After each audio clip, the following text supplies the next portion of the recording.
दुनिया में ऐसी ऐसी चीज़ें हो रही हैं जिस पे कई बार बिलीव करना ही नामुमकिन सा लगता है।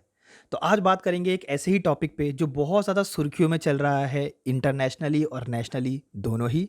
और वो है हमारे ही फील्ड से रिलेटेड, जिसमें बात हो रही है एक बिल्डिंग की जो कि आर्किटेक्चर मार्वलसली जाना जाता है अपने लैंडमार्क की वजह से। और प्लस आप लोग इस बिल्डिंग को जानते होंगे अपने हर एक सुपर हीरो की फेवरेट मूवी में देख के, या आप लोग ने ज़रूर इसको किसी एक वेब सीरीज़ में देखा होगा। और ये जो आर्किटेक्चर मार्वलस जो बिल्डिंग है, ये आज पूरे मुसीबत के पहाड़ से घिरी हुई है। इस बिल्डिंग पे आज जितनी भी बुरी चीज़ें हो सकती हैं वो सब हो रही है। आज ये ऑक्शन में है, इस बिल्डिंग को खाली करा दिया गया है, ये बिल्डिंग गिरने के कगार पे है, इस बिल्डिंग को खरीदने वाला कोई नहीं है। जितनी भी बुरी चीज़ें हो रही हैं वो सब चल रही है। तो बात करते हैं इस बिल्डिंग के ऊपर जिसका नाम है द फ्लैट आयरन बिल्डिंग।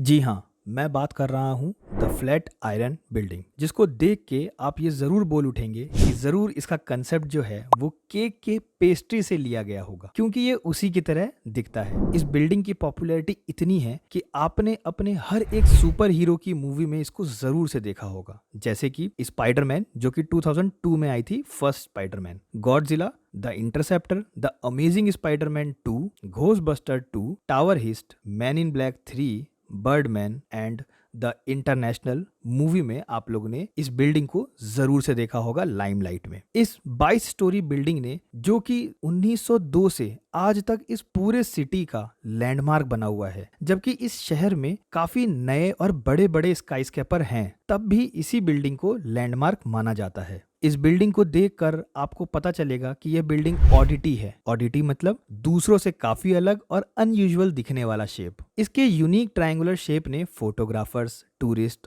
और मूवीज एंड टीवी डायरेक्टर्स को अपनी तरफ काफी खींचा है। लेकिन हाल ही में इस फेमस स्ट्रक्चर को खाली और स्कैफोल्डिंग के नीचे छोड़ दिया गया है, और अब न्यूयॉर्क कोर्ट ने इस बिल्डिंग को ऑक्शन में डालने का ऑर्डर दिया है, और ये ऑक्शन अर्ली 2023 में होने वाला है। इस ऑक्शन की वजह से अब इस बिल्डिंग का सेल काफी अनसर्टेन हो गया है। लेकिन ये बिल्डिंग पहले भी काफी मुश्किलों से ऑलरेडी गुजर चुकी है, और ये काफी इंपॉर्टेंट मूवमेंट का विटनेस भी रही है, क्योंकि ये बहुत पहले से 1900 से आप कह सकते हैं कि इसने ऑलमोस्ट हर एक हिस्ट्री को विटनेस किया है। तो चलिए बात करते हैं इस विटनेस से रिलेटेड कि इसकी हिस्ट्री क्या है। The flat iron building. Manhattan की ग्रिड स्ट्रीट लेआउट आपको सबसे पहले नजर आती है, लेकिन ब्रॉडवे और फिफ्थ एवेन्यू के इंटरसेक्शन पर एक बहुत ही ऑकवर्ड प्लॉट बन रहा था। क्योंकि इस शहर में एम्बिशियस लोगों की कमी नहीं है, तो इस एम्बिशियस को दिखाते हुए एक एम्बिशन दिखाया गया, और इस तरह 1901 में फुलर कंपनी ने इस प्लॉट को, जो कि बहुत ही ऑकवर्ड था, उसको खरीद लिया।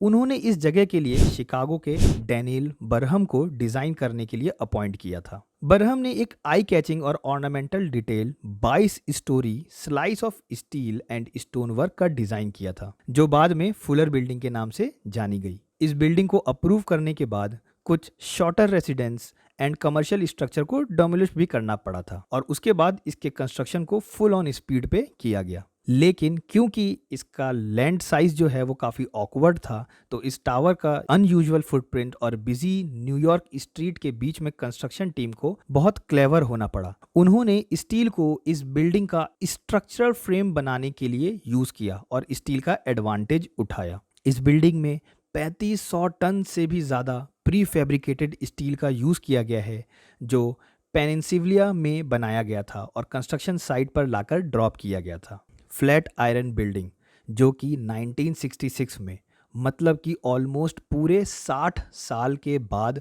इसको लैंडमार्क के रूप में जाना गया। ये बिल्डिंग कई बार समय के साथ बदलावों से गुजरी है। यहाँ पे आज भी कुछ लोग काम करते हैं, लेकिन साल 2019 में कुछ बातों के कारण इस बिल्डिंग का काम बंद कर दिया गया और इसे स्कैफोल्डिंग से ढक के छोड़ दिया गया। लेकिन अब ये बिल्डिंग ऑक्शन में बेची जाएगी, और ये बहुत ही बड़ा इवेंट बन गया है इस पूरे मैनहट्टन स्ट्रीट में। साल 2023 के शुरुआत में, मतलब कि इसी करंट ईयर में, न्यूयॉर्क कोर्ट ने इस बिल्डिंग को ऑक्शन के लिए बेचे जाने का फैसला लिया है। ऑक्शन की शुरुआत में कुछ बायर्स ने अपनी बिड सबमिट की थी, लेकिन एक बायर ने सबको पीछे छोड़ दिया और $2.2 बिलियन की बिडिंग की। ये वहां के लोगों के लिए बहुत बड़ा सरप्राइज रहा, क्योंकि इसका एक्सपेक्टेड प्राइस बहुत ही कम था। लेकिन अभी तक फाइनल सेल हुआ नहीं है, क्योंकि दूसरे बायर्स ने इसकी लीगलिटी के खिलाफ केस किया है। तो इस तरह फ्लैट आयरन बिल्डिंग के बेचने की कहानी आज भी जारी है। और ये बिल्डिंग और भी फेमस होती जा रही है। जैसे जैसे